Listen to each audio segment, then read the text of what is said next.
Bismillahirrahmanirrahim. Ẹ̀kọ́ ta ní ká kọ́ra wa lónìí òun náà ni bá ṣe lè fi black seed oil kalonji oil bá ṣe lè fi yanjú ẹni tí díẹ̀ bá yọ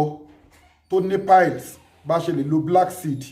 òun náà ló ń jẹ́ kalonji oil òun náà ló ń jẹ́ abatu sauda India ló ń pè ní kalonji bá ṣe lè fi black seed oil yìí bá ṣe lè fi ṣe kí ni o ká fi kojú ẹni tí díẹ̀ yọ tó ní ròbó nídìí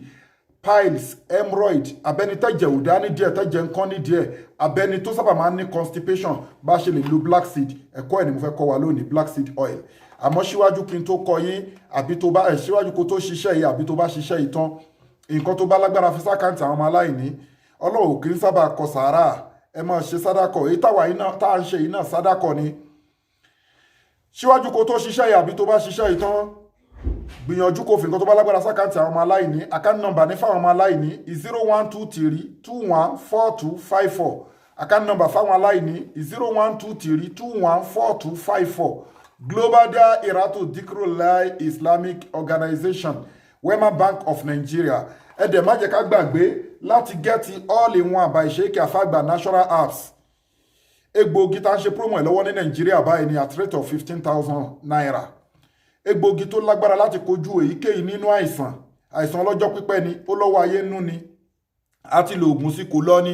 à ń forí kókun aláǹtakùn a kì í rórun sùn à ń látàkì lójú oorun ni à ń jẹun lójú oorun ni à ń ní ìbálòpọ̀ lójú oorun ni ọ̀rìnrìn rìnyàn mọ́lẹ̀ ni gbogbo àwọn nǹkan tá a kà sílẹ̀ yìí oògùn yìí ẹ fi kojú ẹ̀ àwọn egbòogi láti India láti China láti Arab country àti láfíríkà wà lápapọ̀ síbẹ̀ prophetic medicine ni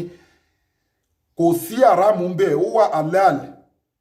oògùn tó dáa ni ọmọdé lè lò àgbàlagbà lè lò prevention ni cure ni treatment ni you need to have it in your home àwọn èèyàn dẹ̀ ń dúpẹ́ lé lórí torí pé kí ni iná lè zátàlì lẹ́ ìjẹ̀míà gbogbo ọpẹ́ Ọlọ́run ló ní a lè máa fọwọ́ gbáyà pé ó rí báyìí à ń gba good àwọn èèyàn fún wa ní good testimony lórí ẹ̀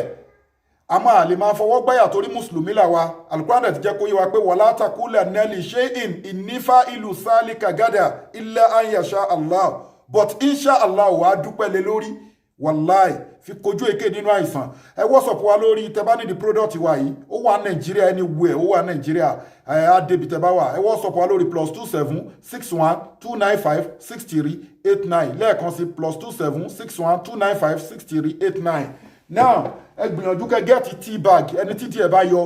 abẹni tó jẹ nǹkan ní díẹ̀ abẹni tínú ẹkún ẹ gẹ́ẹ̀tì tea bag ẹ sókè tea bag yìí pẹ̀lú omi gbóná ẹ wá bu ṣíbí kan black seed oil sí mú láàárọ̀ kùtùkùtù kó tó jẹun kó tún mú lálẹ́ bẹ́ẹ̀ máa ṣe bẹ́ẹ̀ lójoojúmọ́ bí sí ni